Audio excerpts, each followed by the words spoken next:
નમસ્કાર મિત્રો, મારી ચેનલમાં તમારું સ્વાગત છે। મિત્રો, હાલ નરેન્દ્ર મોદીના રાજીનામાને લઈને મોટા સમાચાર સામે આવી રહ્યા છે। રાષ્ટ્રીય સ્વયંસેવક સંઘના વડા મોહન ભાગવતના એક નિવેદનથી રાજકીય વર્તુળોમાં ખળભળાટ મચી ગયો છે। તેમણે કહ્યું કે જ્યારે કોઈ વ્યક્તિ 75 વર્ષનો થાય છે ત્યારે તેણે પોતાને રોકી લેવો જોઈએ અને બીજા માટે રસ્તો આપવો જોઈએ। તેમણે નાગપુરમાં એક પુસ્તક વિમોચન કાર્યક્રમમાં વાત કહી હતી। રાજકીય ગલિયારોમાં નવી ચર્ચા સામે આવી છે। મોહન ભાગવતના નિવેદને એક નવી ચર્ચાને જન્મ આપ્યો છે। રાજકીય ગલિયારોમાં નિવેદનનો અર્થઘટન થઈ રહ્યો છે।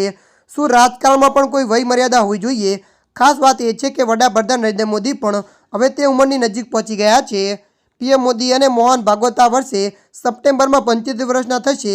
બુધવાર 9 જુલાઈના રોજ નાગપુરમાં સર્વગ્રસ્ત આરએસ વિચારક મોરોપંત પિંગલને સમર્પિત પુસ્તક વિમોચન પ્રસંગે ભાગવતે યાદ અપાવ્યું કે પિંગલે એક વખતે કહ્યું હતું કે જ્યારે આપણા પર 75 વર્ષની સાલ લપેટાય છે ત્યારે તેનો અર્થ એ થાય છે કે આપણે વૃદ્ધ થઈ ગયા છે, હવે થોડું દૂર જવું જોઈએ। આરએસ વડાએ કહ્યું કે રાષ્ટ્રીય સેવા પ્રત્યેના સમર્પણ છતાં મોરોપંત સમય આવે ત્યારે નમ્રતાપૂર્વક પાછળ હટવામાં માનતા હતા। શિવસેના શાસક પ્રિયંકા ચતુર્વેદીએ શુક્રવારે આરએસ વડા મોહન ભાગવતના નિવેદન પર ભાજપ અને રાષ્ટ્રીય સ્વયંસેવક સંઘ વચ્ચે બધું બરાબર ના હોવાની આશંકા વ્યક્ત કરી હતી। ત્યારે મિત્રો, હાલ માટે આટલું। મળીશું નવી અપડેટ સાથે। જો તમને અમારો વિડીયો પસંદ આવે, લાઇક, શેર અને સબસ્ક્રાઈબ કરી નાખજો। ધન્યવાદ।